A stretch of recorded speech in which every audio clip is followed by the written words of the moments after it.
സിനിമകളിൽ നമ്മൾ സ്ഥിരമായി കാണുന്ന വില്ലനാണ് സയാജി ഷിൻഡെ.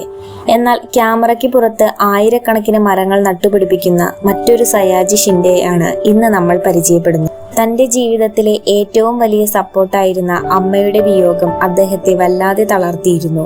ആ വേദനയിൽ നിന്നാണ് അമ്മയുടെ ഓർമ്മകൾക്കായി അദ്ദേഹം ഒരു പുതിയ വഴി കണ്ടെത്തിയത്. സഹ്യാദ്രി ദേവറായ് എന്ന സംഘടനയിലൂടെ മഹാരാഷ്ട്രയിലുടനീളം 6.5 ലക്ഷത്തിലധികം മരങ്ങളാണ് അദ്ദേഹം ഇതുവരെ നട്ടുപിടിപ്പിച്ചത്. വെറുതെ മരങ്ങൾ നടുക മാത്രമല്ല, അത് തണൽ മരങ്ങളായി വളരുന്നത് വരെ അദ്ദേഹം അതിനെ സ്വന്തം മക്കളെ പോലെ ശ്രദ്ധിക്കും. അഭിനയത്തിനുള്ള പുരസ്കാരങ്ങൾക്കപ്പുറം പരിസ്ഥിതി സംരക്ഷണത്തിൽ അദ്ദേഹം കാണിക്കുന്ന ഈ അർപ്പണബോധം ശരിക്കും ശ്രദ്ധേയമാണ്. താരപരിവേഷങ്ങൾ മാറ്റിവെച്ച് മണ്ണിൽ പണിയെടുക്കുന്ന സയാജി ഷിൻഡെയുടെ ഈ പ്രവൃത്തി പലർക്കും വലിയൊരു മാതൃകയാണ്. സിനിമയിലെ വില്ലത്തരങ്ങൾക്കപ്പുറം പ്രകൃതിക്ക് വേണ്ടി അദ്ദേഹം ചെയ്യുന്ന ഈ വലിയ കാര്യങ്ങളെക്കുറിച്ച് നിങ്ങൾ എന്താണ് കരുതുന്നത്?